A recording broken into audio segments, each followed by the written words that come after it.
The Shawshank Redemption is now hailed as a cinematic masterpiece, but its initial release in theaters was anything but a success. 30 years after its debut, director Frank Darabont recalls the film's underwhelming box office performance, which almost led it to be considered a marginal failure before it found lasting success through other mediums. A disappointing theatrical run.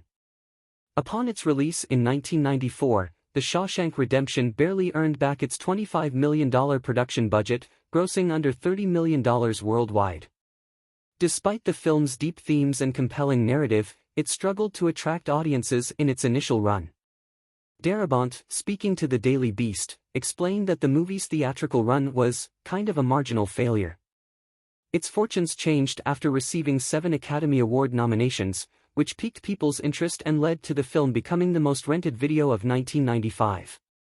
Although The Shawshank Redemption didn't take home any Oscars, the nominations were enough to elevate it to cultural prominence. The film's repeated exposure on cable television cemented its place in pop culture, as Darabont compared it to films like The Wizard of Oz and Casablanca in terms of longevity, if not style. Regular airings allowed audiences to discover the movie, turning it into the classic it's known as today. It became something people discovered over time, and I'm thrilled that it found such a lasting connection with audiences, said Darabont. The film's lasting impact on viewers. Tim Robbins, who portrayed the wrongfully imprisoned Andy Dufresne, has repeatedly heard from fans about how much the film has impacted their lives. In an interview with The Guardian, Robbins shared that many people tell him how The Shawshank Redemption inspires them.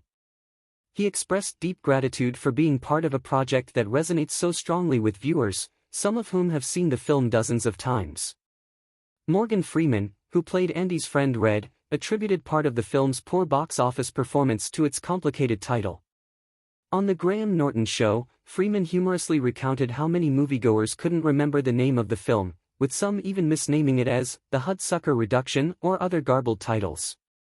Despite this, Freeman acknowledged that word of mouth eventually helped the movie rise to prominence and made him one of Hollywood's most sought-after narrators. Conclusion: a classic reborn through word of mouth. The Shawshank Redemption's transformation from box office disappointment to a beloved classic shows the power of word of mouth and critical recognition. Though it floundered in its theatrical release, the film's resonance with audiences eventually turned it into one of the most celebrated films in cinematic history. Starting on October 1st, fans will once again be able to stream The Shawshank Redemption for free on Tubi, allowing new generations to discover its timeless story.